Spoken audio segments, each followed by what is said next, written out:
Welcome back to the Junior Penetration Tester pathway. In this video, we will be going over vulnerability research.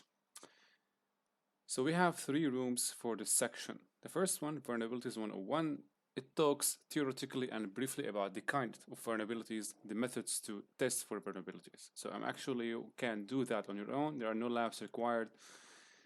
Today we will do two rooms, Exploit Vulnerabilities and Vulnerability Capstone. So in the exploit vulnerabilities, there's only one task where you need to deploy the machine and exploit a vulnerability. So basically, if you go over the previous tasks, they talk about the automated manual vulnerability research and how to find the exploits. It's very important to understand the previous tasks before doing the last one. So for me, I'm gonna do this one right now and explain to you how we can exploit the vulnerability exists on that site. So let's go to that. So basically we copy the IP, navigate to the page. So we have a bookstore. If you look down here, you see it's saying online bookstore view version 1.0, which answers the first question. So why do we care about the type of the framework or platform and the version? Because as you know, in exploiting vulnerabilities, you need to find out first what is the vulnerability. And in order to find out what is the vulnerability, you have to understand or have to know the framework and the version. So those two pieces of information are very necessary to find out the current vulnerabilities for the current software. So what do we do now? We take this and we use Google to find a vulnerability for that. So you see we have one, unauthenticated remote code execution. Now, if you don't want to use Google, we can try SearchSploit.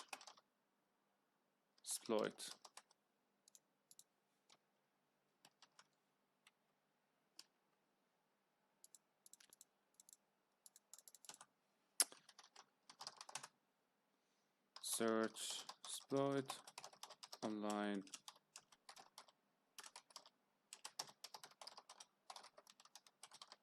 store. So see here we have a couple of vulnerabilities. We care about the last one, unauthenticated remote code execution. So let's retrieve the content of that vulnerability to our machine or to my machine. Copy that. SearchSploit-m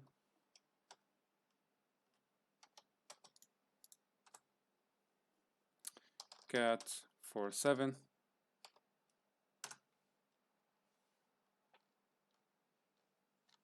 Or let's use nano. So here we have the code.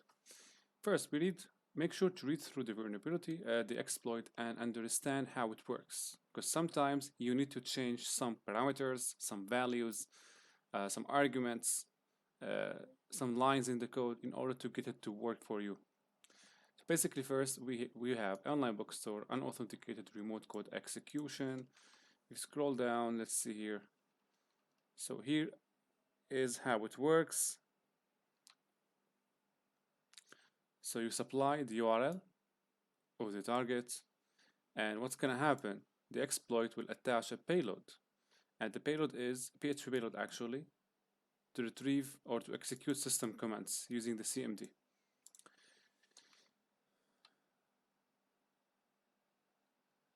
So it seems that there is nothing to change on that exploit code. So let's run that code against the target. So we have the target IP address, and we say Python 47 attach the IP. Do you wish to launch a shell here? Yes. Oops. Error. Okay, no. Also an error. How about we type codes? Okay, we got one ID. So it doesn't execute commands, as you can see. Let's take a look at the code again. So we have one argument, URL.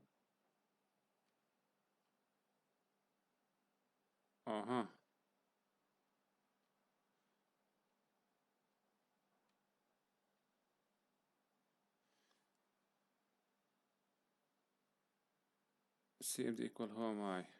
So maybe we have to specify the CMD here, I guess. So let's type this one without any arguments, see what's gonna do. So basically too few arguments. So the Python code -h URL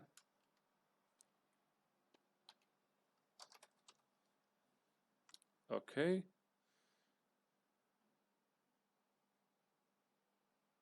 So let's see where we can specify the CMD -c. As you can see, CMD program passed in as a string. So let's now rerun the exploit Python 4.7 the HTTP, the URL itself. Let's take it from here. So it is correct. -c who am I?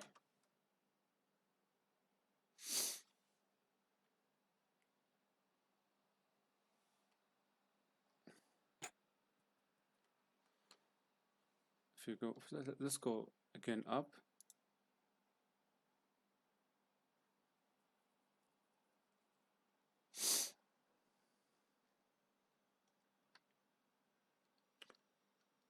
Okay. So the current example command usage. All right. So I think what we need to do, guys, here is to take this URL and execute in the browser. Let's take that.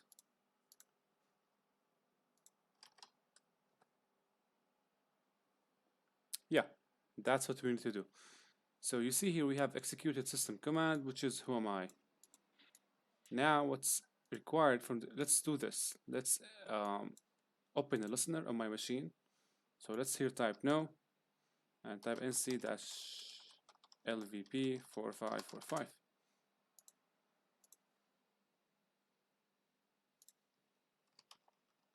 If config, this is my IP. Back to the browser, use Netcat, your IP, and the port. Let's see how this plays out. And we receive one connection from the machine.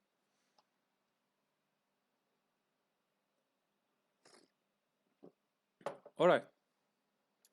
Questions now. Use this exploit against the vulnerable machine. What is the value of the flag located in the a web directory? So let's go back now and navigate through the file system. Anyway, so it's taking some time to connect back to me, so I'm gonna not wait for that. So I'm gonna find the value of the flag from the browser itself. So what we can do here, let's copy that and change on the command. So the question is saying the flag exists in a web directory. So if we do ls plus -la plus, of course, the plus for the spaces, don't forget that, and then we type var html, see how this plays out. So we have these files in the web directory. So we want to look if there is a flag file here. I know it is hard, so let me do this. Cancel the LA. Exactly, let's see. Admin. So there is no flag file. What is the value of the flag located in a web directory?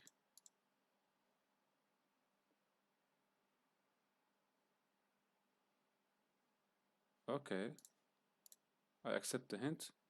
Depending on the exploit used, you may land in a different location. The flag is located in var www.html bootstrap image on the vulnerable machine. So we have to do this. Bootstrap image. So now I guess we have the flag file.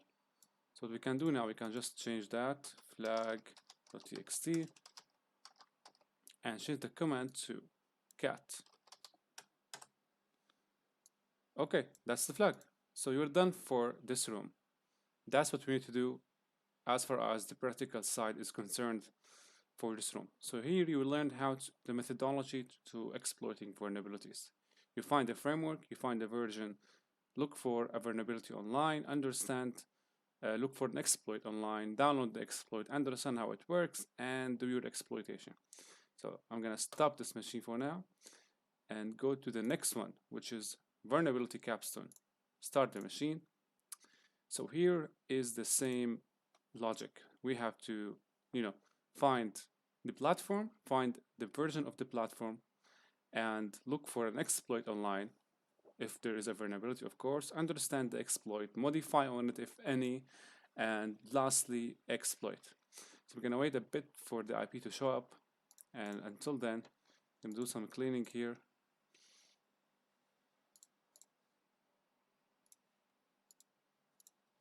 Clear here. So keep these two tabs open, we may need them.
Okay, so we have the IP. Now navigate. Let's see. So it is the Fuel CMS, and previously I have done a video on how to exploit Fuel CMS. If you want a reference, you can get back to this video. Let me search where is that video. So if I type here Fuel CMS exploit, yeah, so that's my video actually. So you can get back to this video, Fuel CMS CVE 2018, TryHackMe Ignite. The room was Ignite. This is the room that talked about the Fuel CMS, and now we talk again about the CMS. So basically I'm gonna put this video in the video cards here or there. You can click on it and find the details of exploiting that vulnerability. All right, you keep that here, we may need it. So right now, we know we have Fuel CMS and the version is 1.4. Next step is to look for an exploit online. So type here Fuel CMS 1.4 exploit. So we have already one remote code execution. You can go ahead and download this one. I'm gonna use SearchSploit for that. So SearchSploit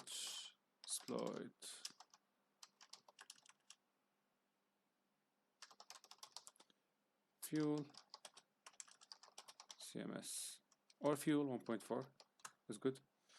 So the one that we want is let's take a look here.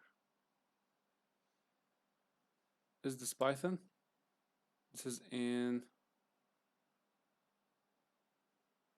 Linux type. Oh, okay. So here we have a Python exploit. Okay, so let's download the Python one. -m.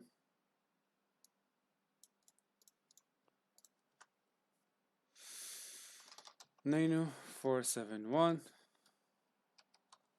Okay, let's take a look at this. Alright, so as you can see, the exploit has been written to be tried on a local host. The first thing you will need to do here is to change the URL. The URL will be the URL of your target. So let's change that.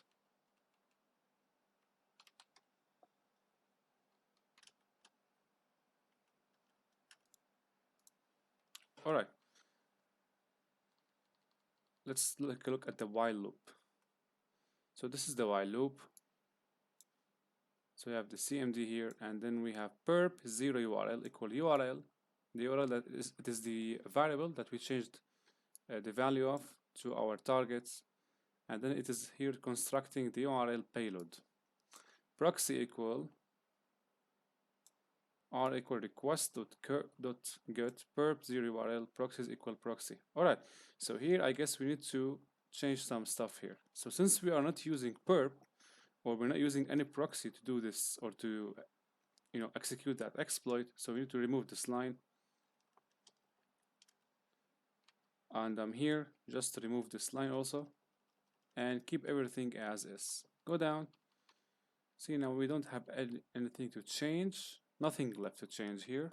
Alright, so let's save that and execute. Python 4.7.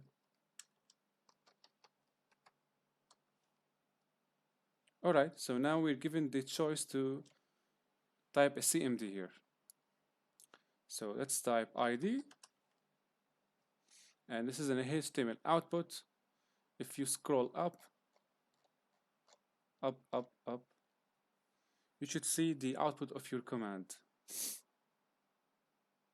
ID, let's see here. So I think we don't have, the command has not been executed. No, it has been executed. This is the ID. It is under dev element, but the command has been executed. Now, the next thing, you know what to do. You will start your listener.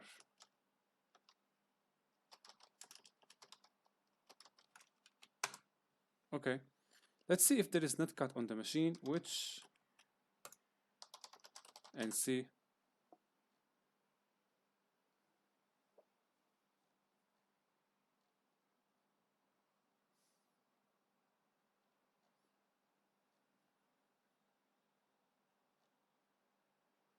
So there is doesn't seem to be an output for this command.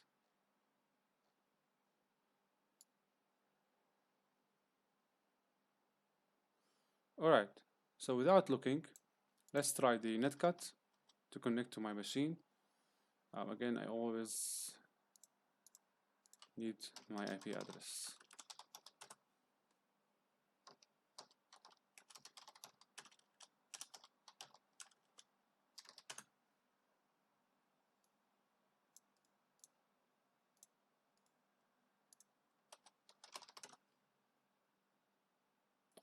Alright, so we received one.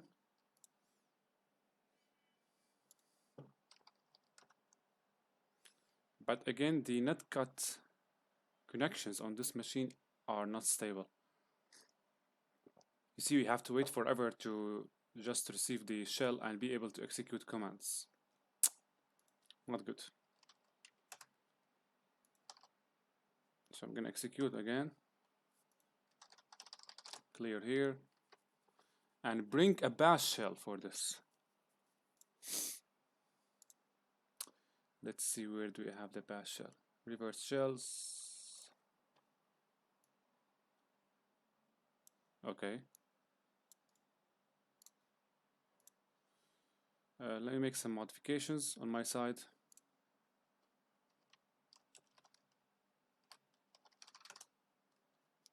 Oh no, I shouldn't have done this. Okay. And now paste. So here we will change on the port.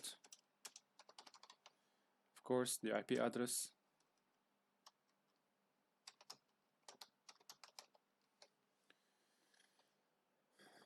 Alright, let's copy that.